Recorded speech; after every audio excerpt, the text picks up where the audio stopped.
Covid വന്നവരിലും രോഗമുക്തി നേടിയ ആളുകളിലുമൊക്കെ ആഴ്ചകളോളം നീണ്ടു നിൽക്കുന്ന ചുമ കണ്ടുവരാറുണ്ട്. അപ്പോൾ അത്തരം സാഹചര്യങ്ങളിൽ ഇനി ദീർഘകാല സ്റ്റിറോയിഡ് ചികിത്സകളല്ല വേണ്ടത്, ക്ഷയരോഗത്തിൻ്റെ സാധ്യത പരിശോധിക്കുകയാണ് വേണ്ടതെന്ന് ICMRന്റെ നിർദ്ദേശമുണ്ട്. എത്രത്തോളമാണ് TB അല്ലെങ്കിൽ ക്ഷയരോഗത്തിൻ്റെ സാധ്യത? അങ്ങനെ നമ്മൾ പേടിക്കേണ്ട ഒരു ആവശ്യമില്ല. നമ്മൾക്ക് സാധാരണ കോവിഡ് മാറി, പ്രത്യേകിച്ചും ഡെൽറ്റ വേരിയന്റ് പോലുള്ള വേരിയന്റ് വന്നിട്ടുള്ള കോവിഡ് രോഗികൾക്ക് ചുമ 6 മാസമൊക്കെ നിലനിൽക്കുന്നുണ്ട്. പക്ഷെ അവർക്ക് നമ്മൾ ശ്രദ്ധിക്കേണ്ടത് അതിന്റെ കൂടെ നമുക്ക് വെയിറ്റ് കുറയുന്നുണ്ടോ, അതുപോലെ അതിന്റെ കൂടെ നമുക്ക് ഇടയ്ക്കിടയ്ക്ക് പനി വരുന്നുണ്ടോ. പ്രത്യേകിച്ചും ഈവനിങ് ടൈം, വൈകുന്നേരം ആകുമ്പോൾ ചെറിയ ടെമ്പറേച്ചർ ചെക്ക് ചെയ്യുമ്പോൾ നമുക്കൊരു 99-100 ഡിഗ്രി പനി നിൽക്കുന്നുണ്ടെങ്കിൽ നമ്മൾ TB ടെസ്റ്റ് ചെയ്യണം. പക്ഷെ നമുക്ക് എല്ലാവർക്കും TB ആകണമെന്ന് നിർബന്ധമില്ല. കാരണം നമ്മുടെ സമൂഹത്തിൽ ഒത്തിരി TB ഉണ്ട്. നമ്മുടെ എപ്പോഴാണ് TB നമുക്ക് അറ്റാക്ക് വരുന്നതെന്ന് പറഞ്ഞാൽ നമ്മുടെ പ്രതിരോധ ശക്തി വളരെയധികം കുറയുമ്പോൾ നമുക്ക് TB വരാം. കാരണം HIV രോഗികൾക്ക് കൂടുതലും വരുന്ന ഒരു അസുഖമാണ് TB.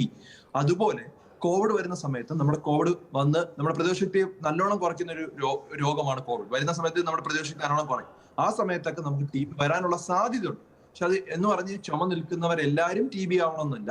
ഇതിന്റെ കൂടെ കണ്ടിന്യൂസ് ആയിട്ട് ചുമ, വെയിറ്റ് കുറയുക, അതുപോലെ പനി നിൽക്കുന്നുണ്ടെങ്കിൽ TB ടെസ്റ്റ് ചെയ്യുക. ഇനി ചുമ മാറാനായിട്ട് നമുക്ക് പ്രത്യേകിച്ചും കോവിഡ് മാറിയ ഉടനെ തന്നെ നമുക്ക് റെസ്പിറേറ്ററി എക്സസൈസ് ഉണ്ട്, അല്ലെങ്കിൽ ബ്രീത്തിങ് എക്സസൈസ് ഉണ്ട്. അതായത് നമ്മുടെ ശ്വാസം വളരെ സാവധാനവും ഡീപ്പായിട്ട് ഒരു കസേരയിൽ ഇരുന്നതിന് ശേഷം അകത്തോട്ട് വലിക്കുക. വളരെ സമാധാനമായിട്ട് വലിക്കുക.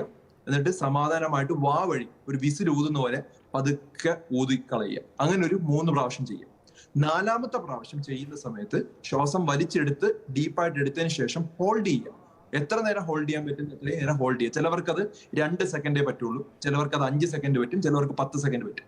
പതുക്കെ അത്രയും നേരം ഹോൾഡ് ചെയ്യുക. അതിനുശേഷം ഇതുപോലെ വാ വഴി വിസിൽ ഊതുന്ന പോലെ ഊതിക്കളയും. അങ്ങനെ കുറെ ദിവസം നമ്മൾ ഇങ്ങനെ ചെയ്ത് വരുമ്പോൾ നമ്മുടെ ബ്രീത്തിങ് കപ്പാസിറ്റി, നമ്മുടെ ശ്വസന അറകളിൽ ഈ ചുരുങ്ങിയിരിക്കുന്ന ആൽവിയോളെല്ലാം നൂരുകയും ഈ ബുദ്ധിമുട്ട് മാറുകയും അതുപോലെ അതിൻ്റെ അകത്ത് കെട്ടിക്കിടക്കുന്ന ഇൻഫ്ലമേറ്ററി മാർക്കേഴ്സ് എല്ലാം പുറത്തോട്ട് പോവുകയൊക്കെ ചെയ്യും. അപ്പൊ അത് വളരെ നല്ലൊരു ബ്രീത്തിങ് എക്സസൈസ് ആണ്.